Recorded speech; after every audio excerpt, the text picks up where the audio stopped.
Bishabeleshlak eshkashiwa malo betene hashtag kimakin wol tuments ogin sutin kahal lolale tan imbetik lechanchana utial impait antikesh katake shashim batesh oshkutskap. ¿Cómo están, amigos? Espero que bien. Yo me encuentro muy contento porque ya regresé a mi municipio y es por ello que les estoy haciendo este video para invitarlos a que vengan a visitar Oshkutskap porque se encuentra de fiesta en la Feria de la Naranja en su edición 37. Vamos a conocerlo. El recinto ferial nos recibe con la sección de Nuestra Gente, en donde se reconoce a las personas destacadas del municipio en diferentes áreas. En este caso podemos observar a grandes personajes que sin duda alguna son un orgullo oshkutskabense. La temática de esta edición fue Tierra de Dioses y a mis espaldas se encuentra un Kukulcán con una medida de 60 metros y a su alrededor están representadas esculturas de dioses mayas. Como en este caso, a mis espaldas se encuentra la diosa de la luna y la fertilidad, la diosa Ixchel. Otras de las esculturas presentes en la Feria de la Naranja es precisamente del dios Chac, el dios de la lluvia. Y todas estas figuras están hechas con naranja dulce, con diferentes cítricos que se cultivan en Oshkutskap.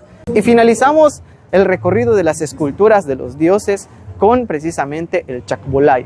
Y podemos ver el final de la escultura del dios Kukulcán, de la serpiente emplumada.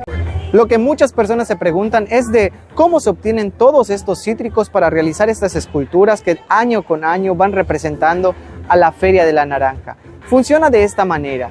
Lo podemos observar que en las esculturas vamos a ver algunos letreros. Estos letreros representan a las unidades de riego que donaron esos cítricos. Como en este caso, Planchac puso 6 pequeños parceleros. Es donde mi familia tiene precisamente su parcela y realizó su donación para colaborar con la Feria de la Naranja. En este caso, los representantes de la unidad realizan la invitación a los socios que estos donan de 1 a 2 sacos de frutas para poder realizar estas esculturas.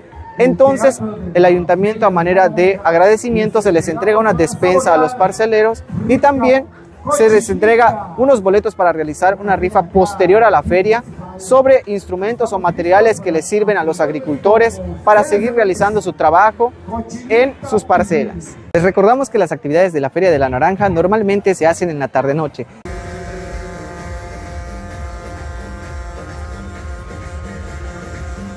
Sin embargo, podemos observar que a pesar de ello, hay gente que viene a visitar por las mañanas a las esculturas que se encuentran en el recinto ferial. Asimismo, en alguna parte de la explanada del recinto ferial está dedicado especialmente para los artesanos. Así que si vienes a visitar a la Feria de la Naranja, te invito a que consumas local y compres con los artesanos locales. Y así les damos la despedida recordándoles que la Feria de la Naranja estará de aquí hasta el 17 de diciembre. Malo, cananta, va. Bueno, cuídate.